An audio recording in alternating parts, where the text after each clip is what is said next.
Salut à tous, c'est Bismart, on est reparti. Alors donc le dernière émission en direct de la semaine, on vous donnera des petites rediffs jeudi, vendredi, donc il n'y aura pas de podcast, voilà, je le précise. Mais là on va prendre le temps, 1 heure, pour débattre de l'actualité économique, politique du jour. Allez, c'est parti, du business aussi évidemment, toujours du business, c'est parti.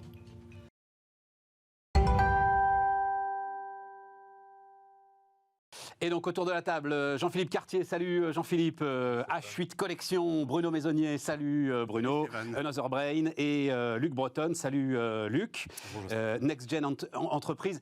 Luc, alors juste très vite, on ne va pas passer 1 heure là-dessus, mais c'est un truc super intéressant que j'ai appris hier. Je vous l'ai déjà raconté, je discute, alors notamment je discute de manière confidentielle avec les directeurs des risques, super intéressant. Et là, hier, les gars disent, ça y est, donc que veulent les comités d'audit aujourd'hui, les nouvelles exigences des comités d'audit?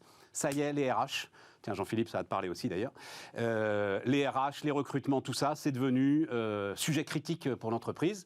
Donc, l'audit interne, le contrôle des risques, vous allez mauditer la RH. Et là, c'est choc de culture. C'est-à-dire que les gars débarquent comme ils débarquent face à des machines qui taillent des boulons, tu vois. Voilà, combien ça coûte, combien ça rapporte, le process, quels sont les... Et donc, ils demandent au RH, écrivez vos process, dites-moi ce que vous faites, comment vous vous êtes benchmarké, quels sont vos KPIs sur les recrutements, sur l'ensemble, sur la fidélisation, etc.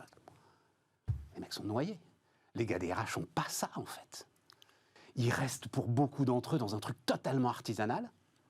Et toi, tu travailles là-dessus, c'est ça un peu le sujet? Nous, chez NextGen, on est 100% là-dessus. En fait, on utilise un outil qui est issu de la recherche en management française, qui est basé sur des théories de management qui datent, pour la petite histoire, de 75, Ackman et Holman, et qui travaille sur la confiance. Les ressorts de la confiance et de la motivation au travail. Et on vient auditer des équipes avec cet outil. C'est un questionnaire que tu remplis, tu réponds à ce questionnaire en 20 minutes. Tous les membres d'une équipe répondent en 20 minutes. Et ça peigne 12 processus qui traversent, c'est universel, c'est un modèle universel, toutes les équipes du monde.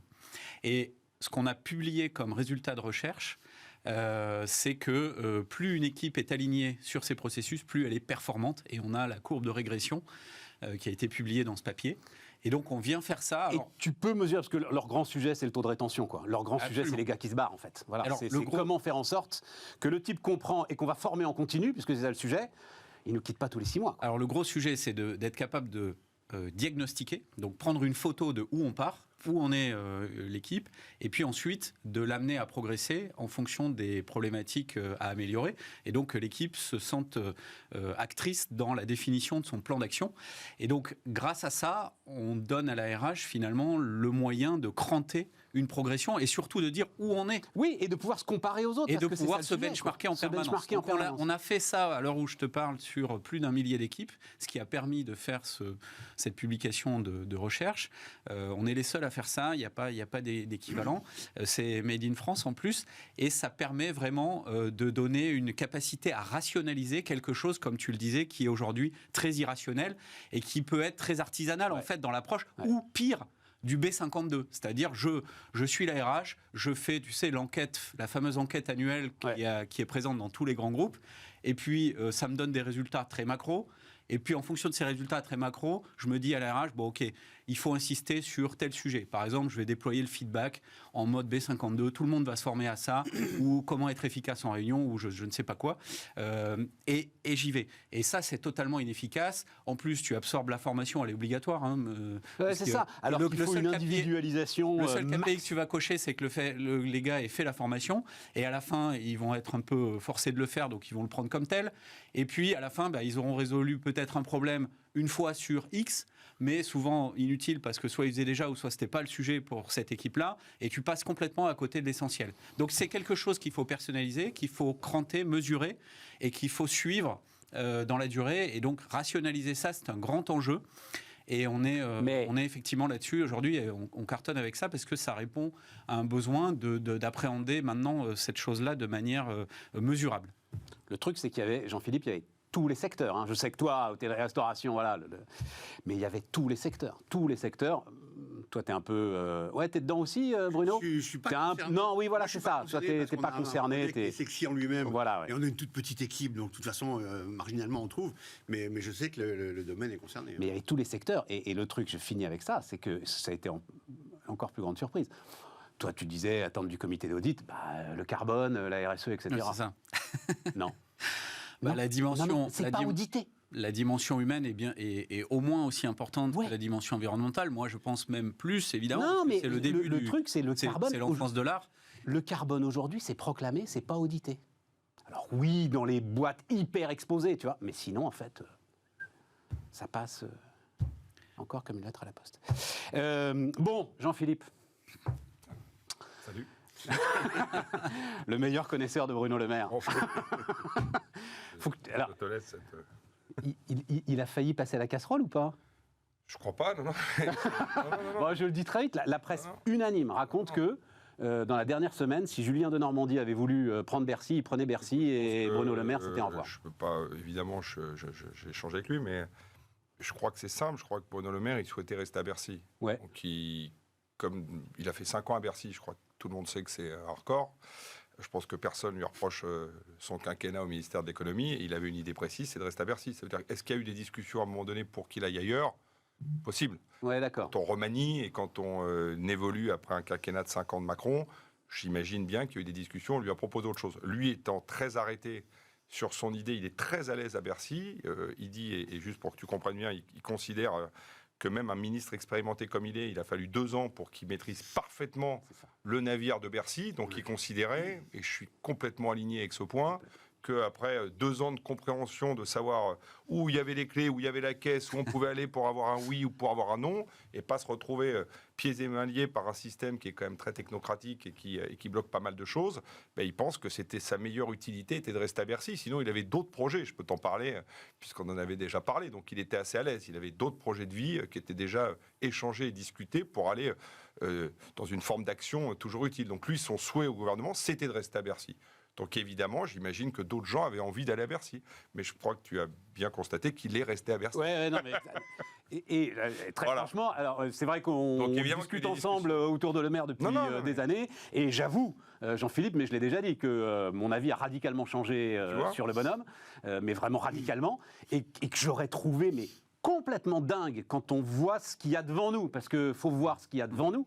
J'aurais trouvé complètement dingue qu'on mette un perdreau de l'année à Bercy. Enfin, je suis complètement aligné. Je pense que le président est sans politiser. Je pense qu'il a compris le point et il a non seulement conforté pour Bruno Le Maire, et puis il lui a donné, voilà, il l'a quand même nommé numéro 2 du gouvernement. Ah ben là, c'est quand même un peu une nouveauté pour un ministre de l'économie et des finances. Ouais. Donc je pense clairement qu'il est plutôt conforté. Donc ceux qui disent qu'il y a eu des discussions jusqu'à la dernière minute, je pense que tu n'arrives pas là en discutant le vendredi à 9h du matin. Je crois pas. Je pense que c'était très clair dans sa tête. En tous les cas, il est là, et bien là. Et moi, en tant qu'entrepreneur, et je pense que tu le soulignes, je pense c'est extrêmement logique d'avoir gardé Le Maire à Bercy. Pour moi, c'est une évidence et c'est dans l'intérêt de nos concitoyens entrepreneurs et de manière plus générale de notre pays. Bruno, je te voyais approuver sur l'idée, le maintien. Alors, on le disait lundi, le record c'est Colbert, si il a ça en tête, 18 ans, voilà. Alors, je ne vais pas te mentir qu'il me l'a déjà dit. voilà. Mais Giscard... C'est moins de culture que lui, mais je connaissais Colbert, mais il m'a dit, c'est depuis Colbert, oui, je sais. Giscard, c'est 9 ans. Voilà. Mais en 2 fois, voilà. Et c'est les Échos qui nous ont appris ça lundi. J'ai 3 trucs. D'abord, je trouve qu'il est bon, et il fait du boulot, il fait son boulot, il est bien. Après, je mesure tellement pour tous les nouveaux ministres qui arrivent, comme ça doit être compliqué de prendre les manettes. N'importe quel ministre nouveau qui arrive n'est pas efficace avant 1 an, 2 ans. Quoi. Donc je trouve ça très bien qu'il reste, que des ministres restent, qui essaient de continuité. Ah, puis il faut dire... Attends, tu voulais ajouter un truc, Bruno ? J'ai une interrogation, par contre, sur la différence d'approche entre un sujet qui me concerne, qui nous concerne, qui est France 2030, que Macron avait lancé sur une espèce de logique de dire, allez, on va mettre de l'argent sur la table, on va investir sur les nouvelles technologies, parce qu'il faut qu'on tire. Pour ça, on va prendre des paris. Et donc, on va changer un peu de process pour prendre des paris. Mais c'est Bonnel, ça, qui s'en occupe. Alors, le gouvernement a nommé Bonnel pour faire ça, mais ce qu'on voit, c'est qu'il y a un certain nombre de discussions, d'échanges avec Bercy, ce qui est normal, et il semble qu'on soit en train de s'orienter vers la logique de Bercy, c'est-à-dire, ouais, on va prendre des paris, mais on va bien rationaliser chacune des étapes, etc. Tu le vois dans ton secteur, ça, là, Bruno? Ouais, ça veut dire que, est-ce qu'on va vraiment prendre des paris, enfin, au bout du bout? C'est-à-dire, est-ce qu'on n'est pas en train de dénaturer complètement et qu'il n'y ait pas une reprise sous contrôle? Je peux te répondre sans faire, je suis pas au ministère, mais je pense que l'idée de France 2030 est complètement conservée. Il y a beaucoup d'ambition, sauf que ça rationalise, parce que le Covid a coûté quand même cher, et qu'il est normal de faire un peu les comptes sur un certain nombre de choses. Mais je pense quand même... Je ne crois pas, Jean-Philippe. Au niveau des médias, au niveau de plein de choses, au niveau d'une approche globale de là où on veut aller vers 2030, je pense qu'il y a quand même une part d'investissement colossale qui va être mise dans ce projet. Ouais. Oui, mais... Je pense que la logique de prendre des paris... Elle est un peu passée à la trappe. C'est possible. Tiens, d'ailleurs, conseil de lecture, comme je sais que vous aimez ça, petit bouquin d'Eli Cohen, assez récent sur la réindustrialisation, où il regarde un petit peu comment ça s'est passé, et notamment aux États-Unis, cette fameuse DARPA, mais aussi la France des années 60. Parce qu'on dit, ah, mais la planification, ça marche, regardez la France des années 60. Ce que raconte Cohen, qui est passionnant, c'est que les mecs, en fait, c'est effectivement une petite structure, et que les types, en fait, vont bazarder tous les choix qu'ils ont faits, qu'ils ont commencé à faire tous les choix français. Sur le nucléaire, finalement, à prendre une techno américaine. Sur les fusées, alors je m'en souviens plus, mais finalement, c'est pas la techno de départ qu'on va prendre. Sur le train, c'est pas la techno de départ qu'on va prendre, etc. Et pour faire ça, il faut une autonomie totale, absolument totale, et totalement débarrassée des choix politiques. Et là, France 2030 l'est pas. Là, je suis en train de repartir dans l'autre direction. Parce que tu as raison, les mecs veulent récupérer un peu de pognon. Ouh, il y a du pognon qui dort, là, machin, on va le filer à des cinglés qui ont parfois les cheveux verts comme Maisonnier. Non. Il y a des arbitrages peut-être à faire, mais juste pour finaliser sur ton point, Bruno Le Maire, je pense que, je l'ai dit souvent, mais c'est vraiment l'entrepreneur qui parle. On a rarement été autant écouté depuis qu'on est tous entrepreneurs autour de la table. Rarement. Donc c'est miraculeux. Alors, il y aura peut-être des discussions sur France 2030 et je pense que ça sera le premier à te recevoir et d'écouter parce qu'il est vraiment comme ça. Et il a vraiment pris la mesure. Il est vraiment dans le job. Donc nous, c'était... Allez, va lui parler. Faites un truc, là, pour aller... il faut faire ça. Ah, ouais. Sinon, dans ce que tu as dit... Attends, vas-y, Luc. Chose que je voudrais dire. Alors, vas-y, je te redonne la parole après. Vas-y, Luc, comment tu vois le truc? Il y a du management dans l'histoire. Non, parce que la question subsidiaire, tiens, c'est à toi que je vais la poser. À partir du moment où il a mis le maire là où il est, avec effectivement le périmètre qu'il a, avec une première ministre qui a sans doute beaucoup de qualités, mais qui ne va pas avoir un poids politique comparable. Il en a pour combien de temps, Macron, avant de voir le maire commencer à regarder l'entrée de l'Élysée pour voir comment il va Mais j'en suis déjà là, c'est humain, quoi. Oui, tu sais, il y a tellement de choses qui vont se passer dans les 2 ans que, très objectivement, il y a quand même pas mal de problèmes. Enfin, il y a 2-3 choses à voir venir, entre l'inflation, les problématiques, l'après-Covid. Moi, je crois qu'il l'a déjà... Mais bon, mais que Bruno Le Maire ait envie d'être président de la République, c'est un scoop pour personne. Bon, et... mais c'est pas... L'histoire de la 5e, alors d'habitude, c'est avec le Premier ministre. Tu sais, quand on prévoit quelque chose en politique, ça se passe jamais. Donc certes. Il n'y a peut-être pas de l'anticiper. Luc. Enfin, moi, je pense que c'est une bonne nouvelle qui reste pour les raisons qui ont déjà été évoquées. Ensuite, il y aura probablement des remaniements plus tard, et donc tout n'est pas joué aujourd'hui. Il ne faut pas se cantonner à la photo qu'on a aujourd'hui. Il y a déjà les législatives à passer. Après moi, l'autre bonne nouvelle que je perçois dans ce gouvernement, peut-être que vous ne l'avez pas vu passer comme ça, mais c'est quand même qu'Elisabeth Borne, c'est une ingénieure. C'est ça dont j'allais parler. Et donc avoir une Premier ministre ingénieure, moi je pense que c'est une très bonne nouvelle. C'est jamais arrivé. Le précédent ingénieur qui était au niveau Premier ministre ou au-delà, c'était VGE, Valéry Giscard d'Estaing. C'est quand même les deux seuls à ce niveau-là dans la Ve République. Je pense que c'est une très bonne nouvelle. Alors évidemment, je ne suis pas fasciné par la Chine, mais en Chine, par exemple, 2/3 du gouvernement sont des ingénieurs. Angela Merkel était ingénieure. Je sais pas. Non, mais c'est un super exemple, parce que tu connais la phrase de Dassault. Les 3 manières de se ruiner, les femmes, le jeu, mais la plus sûre, ça reste les ingénieurs. Voilà. Je l'avais pas, celle-là. Elle est magnifique. oui. Dassault au père. Mais la politique zéro Covid, je ne savais pas. La politique zéro Covid des Chinois, là, c'est vraiment un truc d'ingénieur, ça. C'est vraiment un truc d'ingénieur, où tu te dis, mais si, ça va rentrer dans les cases, etc. Ça rentre pas. Enfin, je pense que les experts en santé ne sont pas des ingénieurs, pour le coup. On peut mettre sur le dos des ingénieurs des problèmes technologiques, mais sur la santé, je pense qu'on n'est pas tellement concerné. La santé n'est pas un sujet en tout cas, les décisions médicales ne sont pas un sujet d'ingénieur. Ça, je pense. Non, les décisions d'organisation. On peut pas avoir autour des décisions médicales. Après, je pense quand même qu'en matière de technologie, la Chine, c'est quand même en train de devenir la première puissance du monde, qu'on le veuille ou non. Même les États-Unis. Bon, reviens sur Elisabeth Borne. Et donc, je pense que c'est une très bonne chose. Et moi, je suis rassuré de voir des ingénieurs arriver aux plus hautes responsabilités. Je pense qu'on a un problème d'angle mort sur la stratégie industrielle. J'ai déjà évoqué sur ce plateau plusieurs fois, en matière de numérique et de technologie qui aujourd'hui génère la valeur du monde.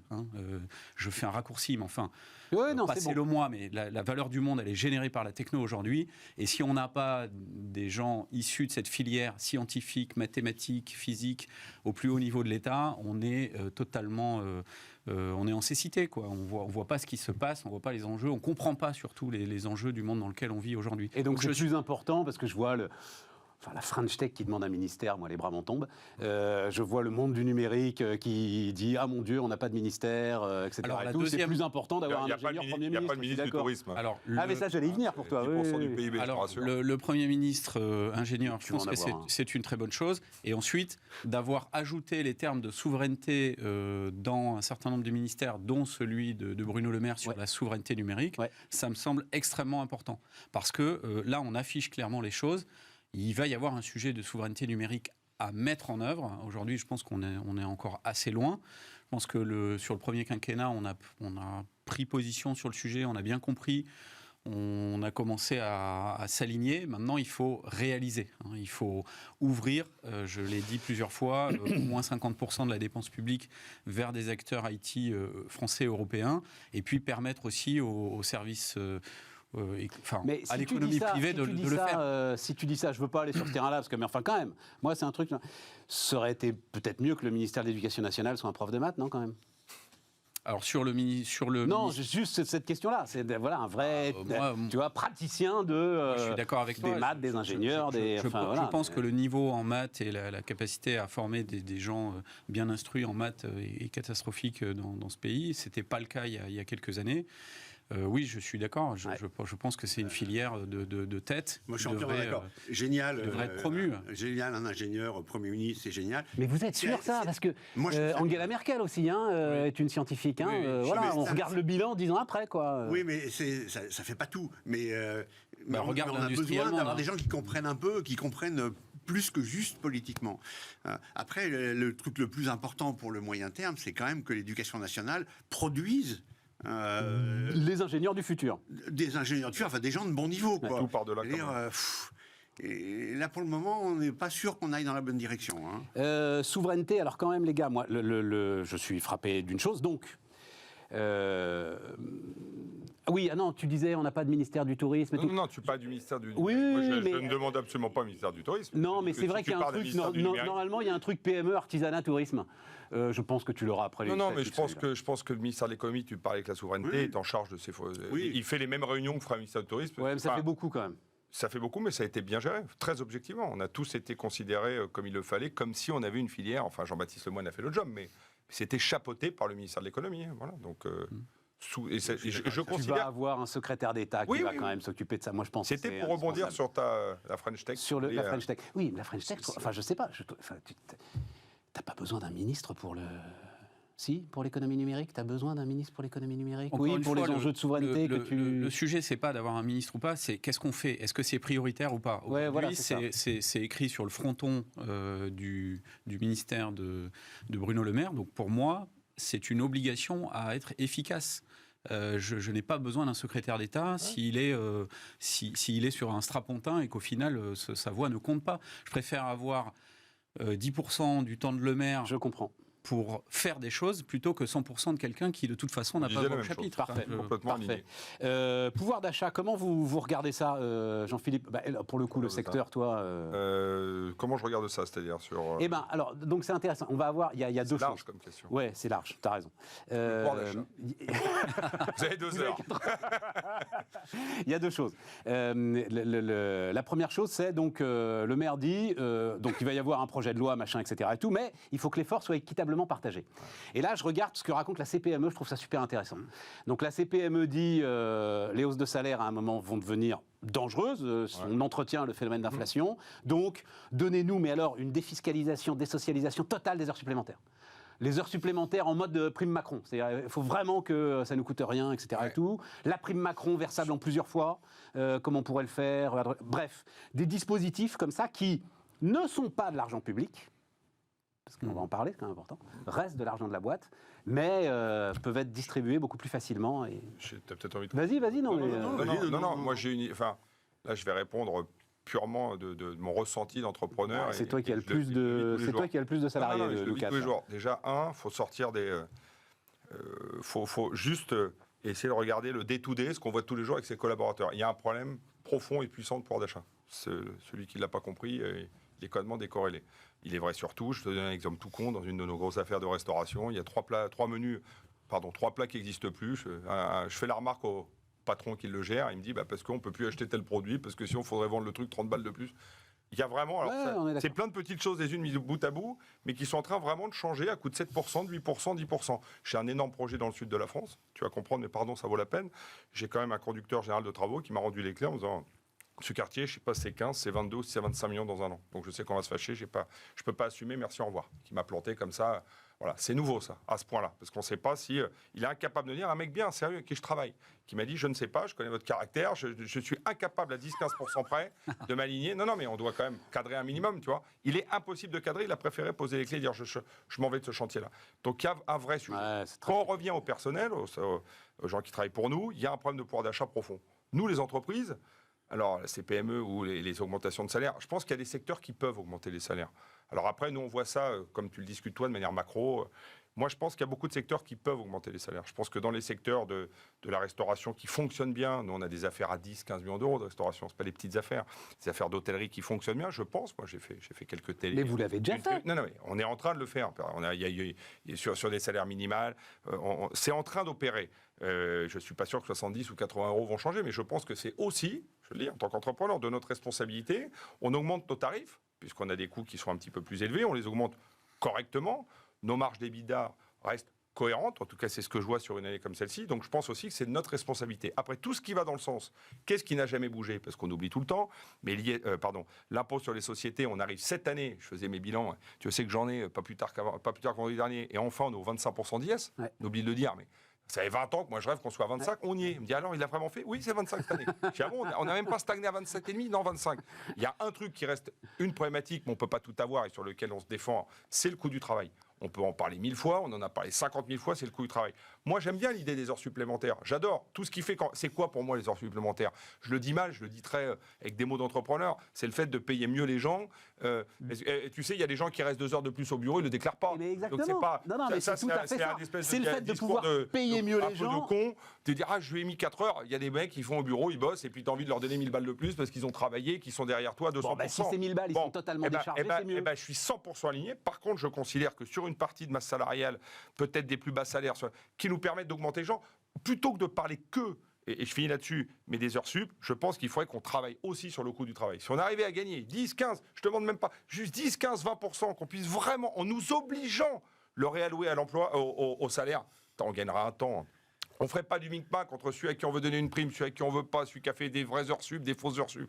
Permettons aux gens, imposons les gens, et on en revient. Je ne fais pas du mélange. Tu fais un deuxième CICE. Non, mais tu fais un deuxième CICE. Je suis complètement aligné, moi, là-dessus. Moi, je pense qu'il y a un problème sur les salaires. Je pense, et je suis complètement... Mais tu peux pas... en face, tu sais quel est le déficit de la Sécu post-Covid. Oui, mais je ne vais pas te faire un programme politique. L'argent, on peut le chercher sur d'autres endroits. Je suis en train de t'expliquer le coût du travail.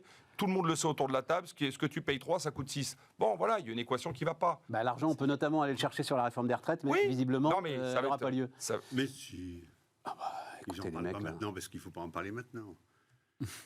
Ah ouais, tu vois les trucs comme ça, Bruno. Vas-y. Moi, j'y crois plus, là. Moi, depuis le début, je dis roi fainéant. J'ai aucune information de la part de personne, etc. C'est juste mon feeling.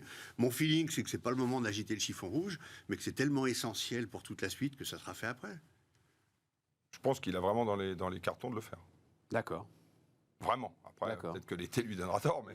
Luc. Non, je cherche, parce que je l'ai noté là, pour vous, la phrase de M. Dussopt, là, récente. Là, ça fait pas genre on va le faire demain, quoi. Mais voilà, je vais la c'est retrouver. peut-être pas la Vas-y. peine de s'énerver avant les législatives. Non, politiquement parlant, ça serait pas méga Mais enfin, logique. moi, je trouve ça Je me dingue. souviens que Bruno a parlé d'un à un moment donné, ça n'a pas été la sortie la plus.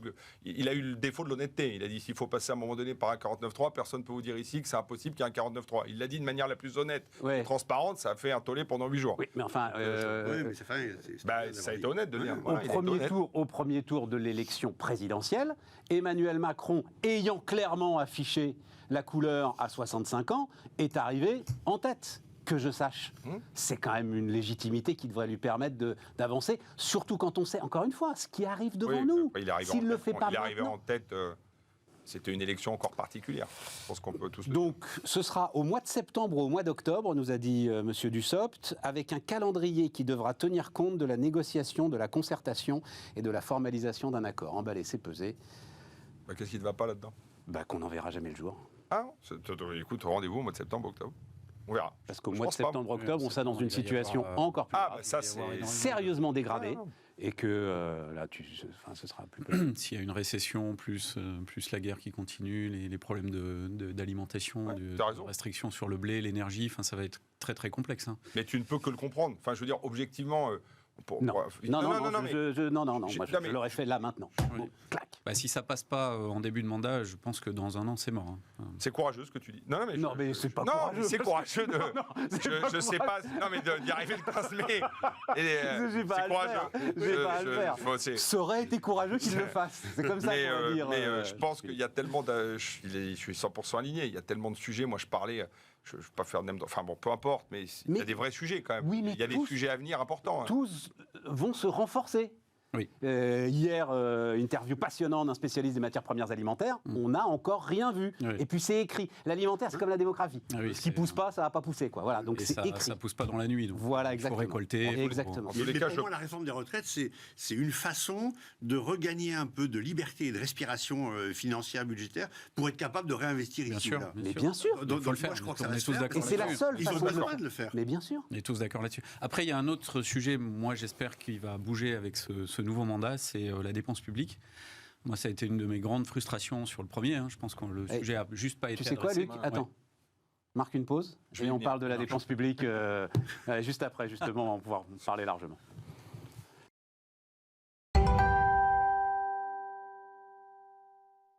Donc, on repart. Dépense publique, Luc, vas-y.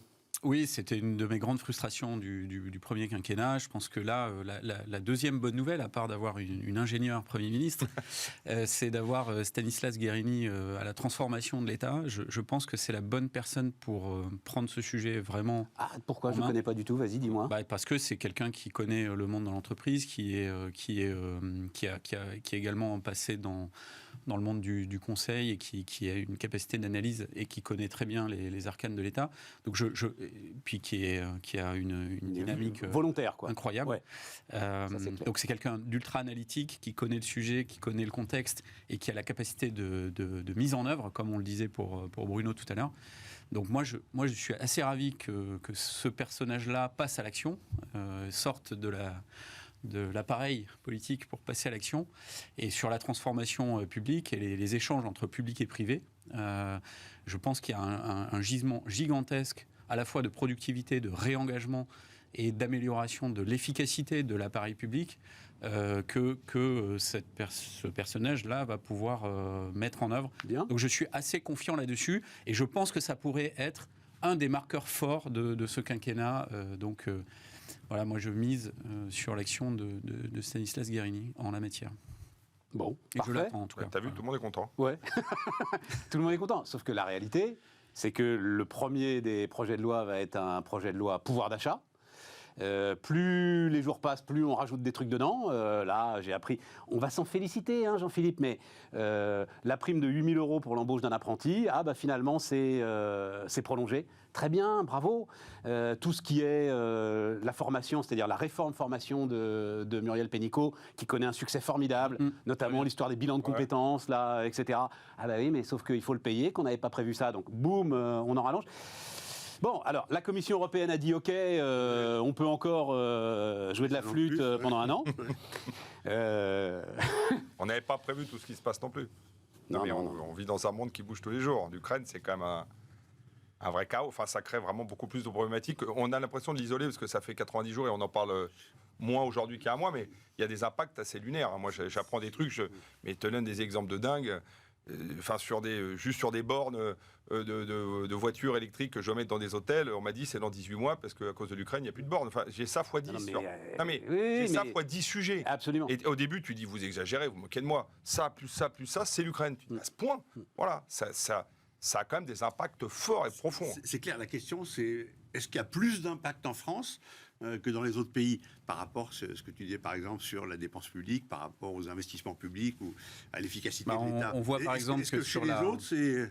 On voit par exemple qu'en France, la souveraineté sur l'alimentation et l'agriculture, c'est quand même un point extrêmement fort dans le contexte. Donc ça, c'est quand même intéressant à observer. Mais là, tu l'as vu sur le deal Carrefour. Oui, sur le blé. Non, mais tu veux dire, c'est la souveraineté. Bah non, mais je sais que tu n'es pas d'accord. Non, on n'a pas le même point de vue, mais. Ouais, non. Mais non. C'est pas Carrefour qui fait la souveraineté alimentaire. Bah, en l'occurrence, c'était un message hyper mauvais pendant le Covid d'aller dealer une entreprise de ce type-là où quand même il y avait des négociations et des discussions quasiment tous les jours avec Bompard pour s'assurer d'une fluidité du système alimentaire. Je ne suis pas complètement... Non, on n'est pas d'accord là-dessus. Et puis c'était canadien, hein, c'était pas non plus... Ouais, bon, enfin, je préfère que ça reste... Je préférais que ça reste français pendant la période du Covid, et je pense qu'il y a des sujets en ce moment qu'on préfère maîtriser. Et aujourd'hui, les actionnaires de Carrefour comprendront que l'action de Carrefour est encore plus chère que le deal qu'il devait y avoir il y a un an. C'est ce que je dis à tous ceux qui n'étaient pas d'accord. C'est vrai aujourd'hui, bien sûr, elle était à 19 ou 20 euros, elle est à 21 euros. Donc tu vois, en plus, maintenant, elle a gagné par rapport au moment du deal. Et moi, j'avais des actionnaires de mon groupe hôtelier qui avaient beaucoup d'actions Carrefour. C'était des actionnaires importants de Carrefour qui gueulaient tout comme des coups de poing il y a un an et demi, qui maintenant me disent finalement, on regrette pas trop que ce deal n'ait pas eu lieu. Tu vois, comme ça. Merci Bruno. Sauf que quand même, on va être tous d'accord, mais c'est bien d'écrire souveraineté numérique et souveraineté industrielle, je crois, hein, sur le fronton de Bercy, absolument. comme tu dis. C'est déjà un message. Et souveraineté alimentaire sur celui du ministère de l'Agriculture. La première des souverainetés, c'est ta souveraineté budgétaire. La première des souverainetés, c'est est-ce que tu es maître de ton destin. D'où la dépense publique. Voilà. Et 100% aligné sur ce point. Ouais, moi aussi. Bah oui, sauf que personne ne le dit, quoi. Il est pas, le ministre des Comptes publics n'est pas ministre de la souveraineté. Et je suis complètement aligné. Je pense qu'on est tous d'accord sur ce point. On a fait le tour, les gars. On a tout dit sur le gouvernement. Bruno, il y a encore un truc qui t'as en tête. Quand même, Jean-Philippe, l'activité. Le business, hôtellerie, business, tout ça. De manière globale, c'est pour ça que c'est vrai qu'il y a une problématique, le pouvoir d'achat, on l'a évoqué. On a tous peur de septembre. Pour l'instant, dans beaucoup de secteurs, et pas que la restauration, l'hôtellerie, on en parle souvent, mais encore une fois, dans d'autres secteurs où je suis actionnaire, les chiffres sont bons partout. Non, mais il ne faut pas se raconter l'histoire. On a un problème de main-d'œuvre dramatique. Je dis bien dramatique, avec un dé colossal. Moi, il me manque aujourd'hui 50, 80, 100 personnes. On continue. Par contre, l'activité est partout bonne. Donc, c'est c'est de l'impôt, c'est de la TVA, c'est de la taxe, c'est ce que tu veux. L'activité, moi, sur 30 participations, pas beaucoup de gens gueulent. Personne ne se plaint. Donc, il y a un problème latent, on le ressent, on s'inquiète. Pour l'instant, mais nous, on fait du plus 30% sur des activités avec le meilleur de 2019. Ce sujet de recrutement, il a pas... Oui, parce qu'il y avait ça aussi quand même, c'est le ministère du plein emploi. Ouais. Non, mais c'est pas mal. Ça c'est un engagement volontariste. Ouais. Mais ce sujet de recrutement semble... c'est un peu comme le blé qui n'a pas poussé. Sujet de recrutement, je crois qu'il a plusieurs années de... C'est ça. Je pourrais te faire... C'est comme l'éducation, il y a des trucs, il faut 20 ans pour remettre tout au carré. Le problème du recrutement, c'est 15 ans d'erreur. Donc à partir de ce moment-là, on les paye aujourd'hui. Mais là, il faudrait 2h30 pour qu'on en parle. Mais voilà, donc il faut, tu le disais à juste titre, je ne sais pas rebondi, mais tu disais, nous, on fait un truc sexy. On essaye d'avoir des endroits qui donnent envie. Il faut mettre les gens dans un esprit de famille. Il faut les rassurer sur demain. Sinon, aujourd'hui, ils ont d'autres envies. Le Covid a aussi joué son rôle. Il a repositionné beaucoup de choses. Tu parles à des jeunes, à des gens. Il a rebattu des cartes à un niveau. On en a beaucoup parlé sur le télétravail, sur l'envie de travailler autrement. On a tous repensé nos holdings, nos structures. Moi, mes sociétés, avec 2 jours par semaine, les gens pas là, ce qui pour moi était inimaginable. Aujourd'hui, je vis très bien. On n'a plus besoin de 600 mètres carrés. On va prendre 200. On se dira, putain, on va gagner 250 000 par an. Et puis, on aura des bureaux un peu cool chez une très belle société dans laquelle je suis actionnaire qui s'appelle Comet Meetings. Ils sont remarquables. Victor Caro. J'y étais la semaine dernière. Tu vois, voilà. C'est sympa. Mais ça, c'est le sujet clé. Par contre, l'activité, elle est booming. Elle est méga booming, Extraordinaire. honnêtement. Mais d'ailleurs, les chiffres des services, enfin, bon, on n'a pas le temps de voir, mais tout le rééquilibrage, enfin, on est sur des chiffres historiques de déficit de commerce extérieur, mais c'est à cause de l'énergie, bon, donc ils sont un peu faussés, mais toute l'activité service est en train de rééquilibrer, en fait, un peu de notre dépense extérieure, et ça, c'est remarquable. Tu sais, je faisais une blague de mauvais goût à un copain dans la tech qui s'est mis dans l'hôtellerie et qui a acheté un petit hôtel, et qui m'envoie, c'est quoi tes indicateurs? Moi, ils sont excellents et tout. Je lui dis, t'inquiète pas, même les mauvais cartonnent. C'était une blague parce que son hôtel, voilà. Et je lui dis, tout le monde cartonne. Non, mais je veux dire par là, c'est que ça résume. C'est-à-dire qu'aujourd'hui, tout marche bien. C'était une plaisante. Un autre proverbe, il est anglais celui-là. Quand les vents sont porteurs, même les dindes peuvent voler. Bah, voilà. Tu penseras à me les noter à chaque fois. Elles sont plutôt pas mal. Mais bah, j'aurais dû lui répondre ça. Bon, les gars, tiens, la tech. Moi, j'ai 2-3 petits trucs quand même qui m'ont intéressé. Alors, non, d'abord, je voulais vous montrer. Tiens, on parlait de Carrefour. Je ne sais pas si on peut la montrer, l'image. J'ai toujours un petit doute. Le métavers. Mais si c'est ça, le métavers. Le sandbox de Carrefour. Mais qu'est-ce que c'est que cette histoire, Luc? Alors, attends, on va voir. Je ne sais pas si on peut voir le. Ouais, voilà. Donc, c'est Bompard. Non, mais regarde ça. J'ai vu beaucoup mieux que ça sur d'autres trucs. Mais il a envoyé ça sur son compte Twitter. Ouais, bah, il débute. Bah, Stéphane, ça s'appelle de la com. Mais ça, c'est pas de la com, c'est pas la meilleure com du monde. Non, mais c'est de la com. C'est un objet de com, en fait. D'ailleurs, le métavers, enfin, moi, je fais des learning expéditions sur métavers. Mais alors, c'est pas ça. Non, mais Luc, c'est pour ça que je vais te demander. C'est pas ça, dis-moi. Bah ça, c'est un espace dans le métavers, je te confirme. Oui. C'est une meilleure qualité maintenant, c'est beaucoup plus naturel, etc. Il y en a plein comme ça. Alors celui-là, je crois le reconnaître, c'est un métavers américain que j'ai utilisé aussi pour le premier événement du Next Gen Summit en 2020, quand en plein Covid, puisque je reconnais les graphiques. Personnage. C'est Sandbox, non je crois qu'ils avaient acheté sur Sandbox Carrefour. Et alors oui, ils ont acheté une parcelle sur Sandbox et ils ont été le premier. Laisse-le nous un peu, on se lasse pas là. Je parle à ma régie, pardon. A acheté une parcelle sur Sandbox. En fait, aujourd'hui, le métavers, très concrètement, pour des grandes enseignes comme ça, d'acheter des parcelles, ça ne sert absolument à rien. C'est juste des positionnements de communication. Et puis, c'est la peur du FOMO, Fear of Missing Out, la peur de louper quelque chose. Donc, d'accord, Luc, mais là, faire 2-3 conneries. Un jeune gars, donc là, c'est un truc de recrutement. Hein. Oui. Donc, un jeune gars qui va débarquer, va dire tiens, je vais aller bosser sur Carrefour, sur Métavers, ça va être cool. Il s'assoit, il voit ça, mais il part en courant. Il a jamais, je pense qu'un gars qui a 30 ans aujourd'hui, il n'a jamais eu une aussi mauvaise définition Bon, de toute façon, pour faire tourner ça, il faut bien comprendre qu'il faut une carte graphique puissante, parce que c'est peut-être, tu trouves ça peut-être naze, mais pour faire tourner ça sur un ordinateur, il faut manger de la CPU, quelque chose de pas possible. Donc, de toute façon, c'est vraiment un ça tourne sur ton iPhone. C'est vraiment, bah oui, on parle bien de CPU de dingue. Donc, c'est vraiment un objet de com. En plus, il faut des lunettes de réalité virtuelle. Alors là, je pense là, il n'y a pas trop besoin sur PC, mais pour la plupart des expériences Atari, il faut des lunettes à 300 euros. Ils ont fait une expérience interne pour voir ce que ça donnait, etc. Et ils ont bien fait d'essayer de. Mais bien sûr. Mais il le met sur son compte Twitter. Pourquoi ils ont mis ça en ligne? Donc ça, je t'avoue que j'ai vu des trucs de. Mais maintenant, la question. Luc fait de la démo. C'est une partie de son job. Je n'ai pas le dixième du millième, mais je m'y intéresse beaucoup. Et j'ai vu une agence de com d'ailleurs américaine de New York dans laquelle je vais certainement mettre un billet qui s'appelle Gradient, qui a commencé à faire des opérations pour des marques. Et c'est passionnant parce qu'elle croit vraiment aux deux. Elle croit à l'expérience physique où il faut quand même continuer à se voir et l'expérience immersive. Ouais. Et je peux te dire que je vois des trucs, tu tombes par terre. Et moi-même, tu te dis, voilà, on va te faire un espace privé parce que tu es un client privé particulier et à 20h, tu pourras aller, je dis une bêtise, dans ton espace privé des Galeries Lafayette qui sera ouvert que pour toi de 20h à 21h avec des offres, des promos. Et j'ai visité un espace hallucinant. C'est ça, voilà. C'est mon ressenti. Tu as une boîte française qui s'appelle NovaQuark, qui est à l'origine des technologies, des meilleures technologies de voxels qui sous-tendent tout ce qui est métaverse un peu partout. Donc il y a des technologies françaises qui sont incroyables là derrière pour faire des espaces très très réaliste. Enfin, moi j'ai vu un truc de fou. D'accord, donc c'est pas ça. Parce que ma question c'est ça le métavers. Non, c'est pas ça. La question de fond, c'est est-ce qu'on croit vraiment que ça va prendre de l'ampleur? Et là, en tout cas, ce que tu as montré, c'est bien dans la catégorie du métavers. Donc c'est probablement ce qui est le plus utilisé aujourd'hui. Sachant que le métavers aujourd'hui, à part trader les NFT, les valeurs et les cryptocurrencies, etc., sur ce qui se passe vraiment dans ces mondes-là, ça reste quand même très marginal. Moi qui suis un technophile jusqu'au trognon, je le reconnais quand même, ça reste quand même marginal. Et les expériences dans ces mondes virtuels restent marginales. Et il faut un équipement, je le répète, donc il faut une carte graphique qui est très puissante, il faut la plupart du temps des lunettes 3D qui coûtent quand même minimum $300 ou 300 €, tout le monde n'a pas ça. Donc ça reste quand même pour des initiés et les expériences sont assez limitées. Donc c'est joli à regarder, c'est nice to have comme on dit. C'est le début de l'histoire, mais toi tu crois comme un dingue. Voilà. Mais tu nous l'avais dit. Ce qui risque globalement, tu t'es pas trop gouré depuis un petit moment. Moi, le truc qui, je pense, a une chance a une chance de populariser Metaverse, c'est le passage des visioconférences auxquelles on a tous été biberonnés pendant le Covid, à une expérience en 3 dimensions. Voilà, c'est ça.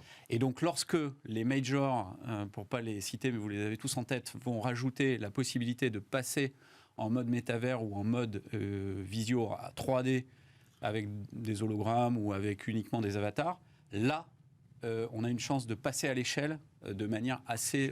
Parce que là, on sera tous autour de la table, en fait. Je ne sais pas si on a tous tort, et c'est peut-être possible, mais quand tu vois les analyses, les projections financières de marques, comme des marques cosmétiques, dont une avec qui je travaille sur un projet d'ailleurs hôtelier, ils imaginent que la vente de rouge à lèvres, je le dis mal, à un coût de 10 cents ou $1 pour se maquiller son avatar sera largement supérieur à ce qu'ils vendent en physique dans 10 ans. C'est leur projection. Alors soit ils sont mal conseillés, soit ils ont tout faux, soit ce qui est une possibilité, mais en tous les cas, c'est une anticipation qu'ils ont. Ouais, moi, j'exclus pas du tout que ça se passe comme tu dis, et je ne sais pas. C'est pas moi qui le dis. Hein. Mais je pense qu'on peut sortir exactement les mêmes chiffres de Second Life il y a 15 ans où ils disaient la même chose. La technologie n'est pas la même.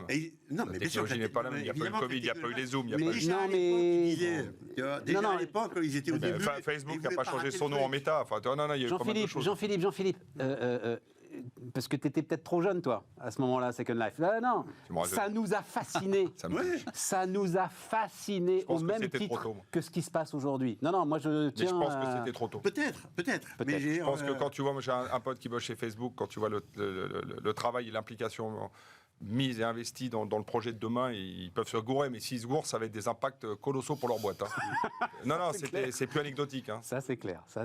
Tiens, Bruno, comme tu es intéressé à l'espace, je dois dire, je voulais... En fait, c'est une info que j'ai apprise dans un très long papier du quotidien Le Monde sur les leçons de la guerre en Ukraine, justement, les leçons militaires. Et là, c'est un truc qui va t'intéresser. Ouais. Donc, c'est Le Monde qui écrit « L'envoi mi-mars de plusieurs milliers de boîtiers Starlink en Ukraine, donc par Elon Musk, est considéré par certains experts comme un véritable game changer militaire, en permettant aux Ukrainiens de ne plus dépendre du réseau téléphonique ou Internet classique, ni d'éventuels moyens satellitaires militaires étatiques, forcément limités et exposés. Musk a ouvert une brèche dans la rigidité traditionnelle des communications sécurisées sur théâtre de guerre et donné une agilité inattendue aux Ukrainiens. Début mai, 150 000 personnes, donc sur le théâtre d'opération, 150 000 personnes, c'est énorme, utilisaient chaque jour le réseau, selon le chef de l'agence spatiale russe, Roscosmos. Je l'ai lu, je te laisse dévoiler. Elon Musk, vraiment superstar. Incroyable. On ne peut pas dire autre chose. On peut aimer ou pas aimer.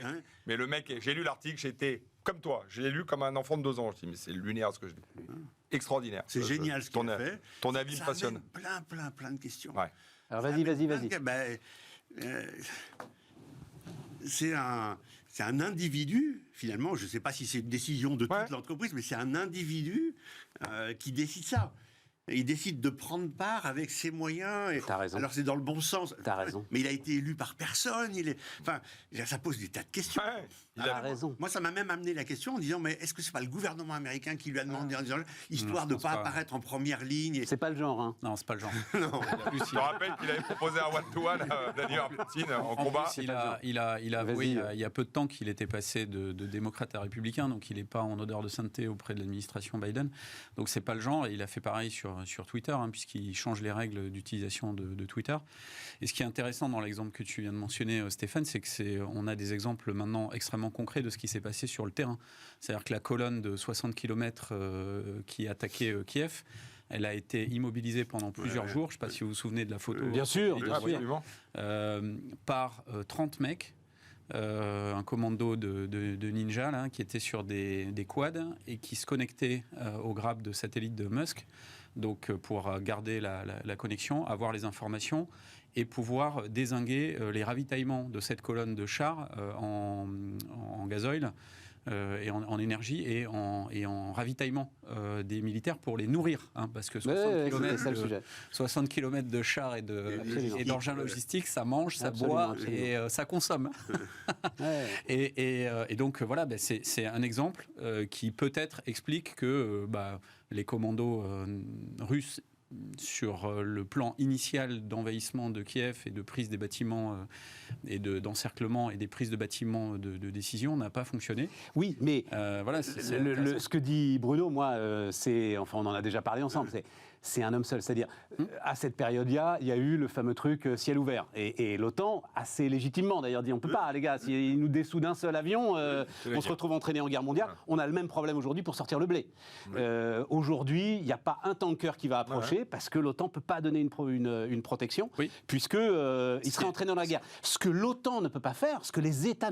Un homme seul peut le faire. Oui, enfin, il peut le faire parce que les satellites sont hors de portée des bien canons russes. Bien sûr. Mais sinon, ils auraient été dézingués de la même manière. Après, ce qu'on est en train de découvrir, c'est que la puissance des GAFAM, hein, puisque moi je considère que Tesla est devenu un GAFAM, hein, il est dans le club des 1000 milliards, là, qui sont aujourd'hui chinois et américains, ils ont plus de pouvoir dans un nombre croissant d'activités que les États. C'est un exemple de plus.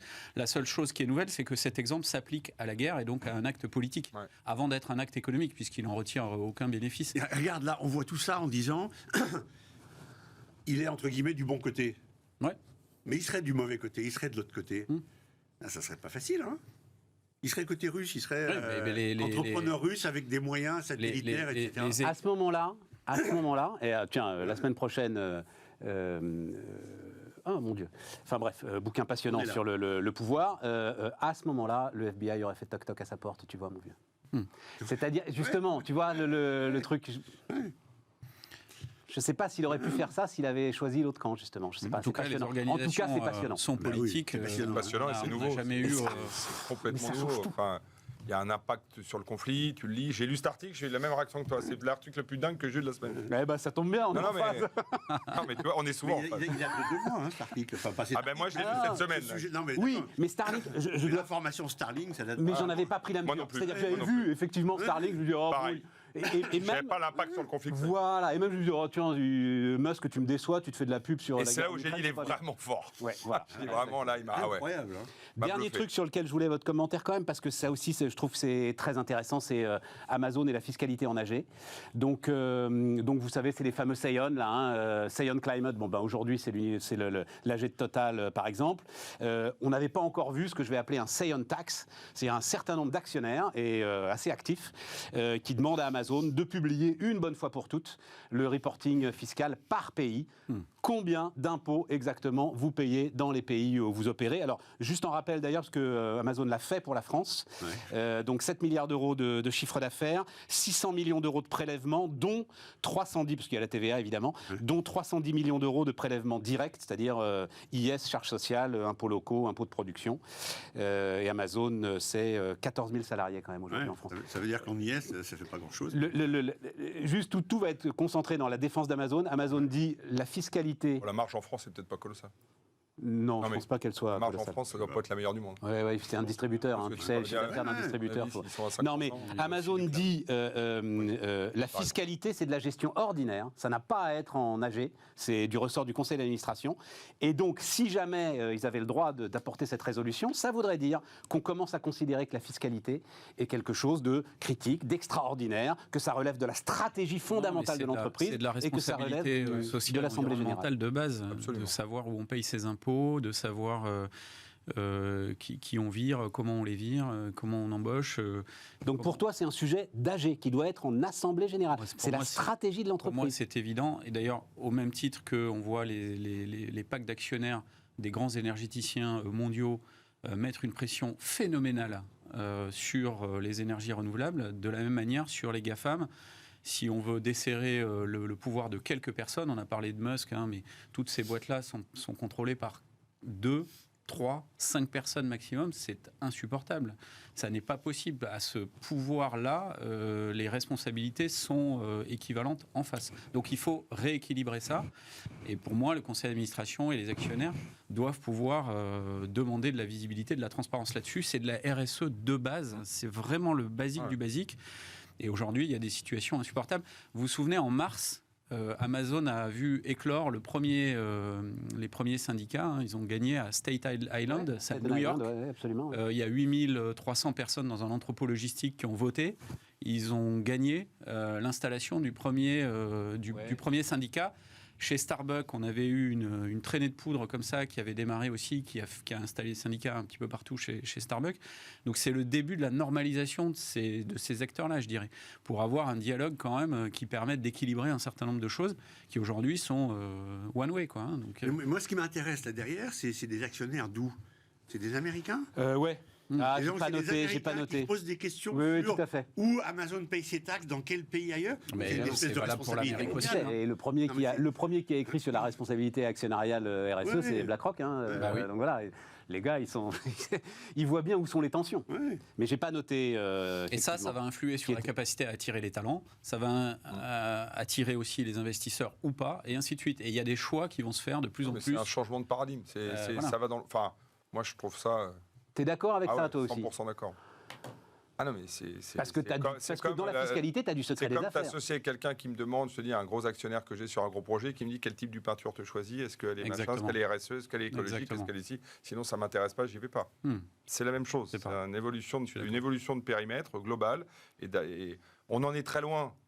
C'est comme la libération de la voix de la femme. N'importe quoi, on en est très loin. Mais il y a plein de choses qui bougent. Et moi...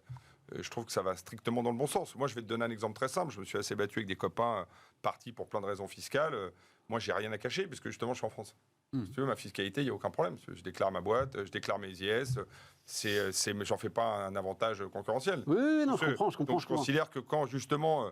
tu fais bien, tu as envie que les autres fassent bien. Et tu prends ni de leçon des autres et tu mets tout sur la table. C'est bien. C'est tout. Je pense que ça fait partie de l'évolution. Ça va prendre du temps, mais je pense que la nouvelle génération, moi, je monte un projet c'est pas une blague, c'est pas pour parler de ce projet, mais de mode inclusive Made in France. Tu vois, c'est assez marrant, hein, avec une ancienne journaliste que je finance.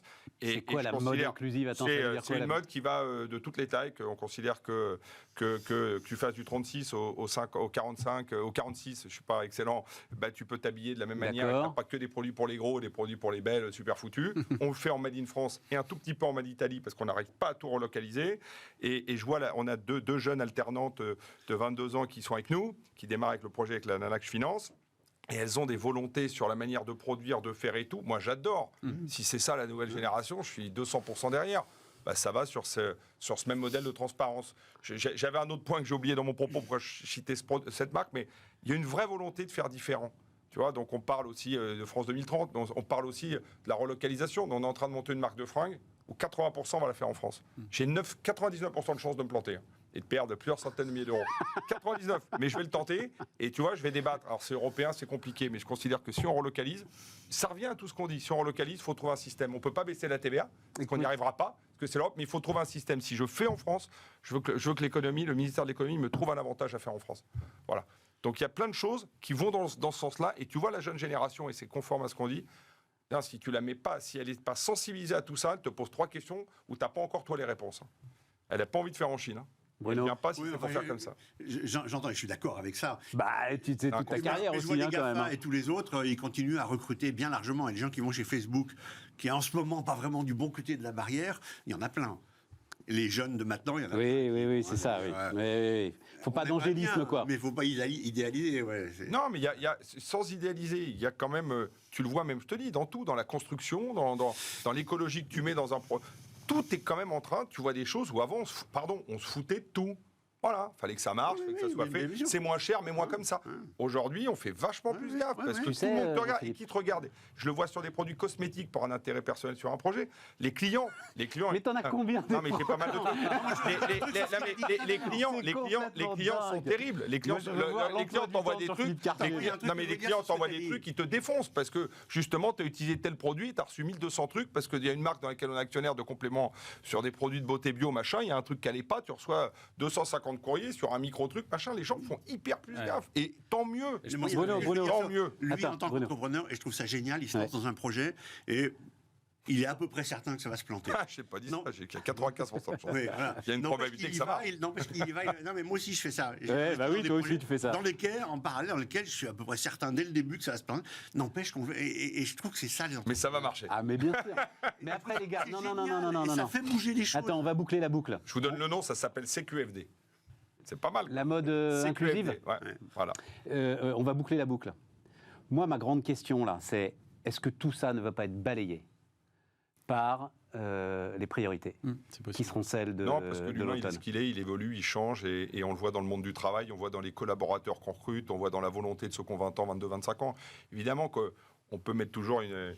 Il y a plein de choses qui peuvent arriver, qui peuvent balayer certaines choses. Jean-Philippe, cet hiver, la question... Je suis un optimiste. Cet hiver, la question, ça va être une question électrique. Pour la première fois, c'est même pas notre génération. Non, c'est une question de disponibilité.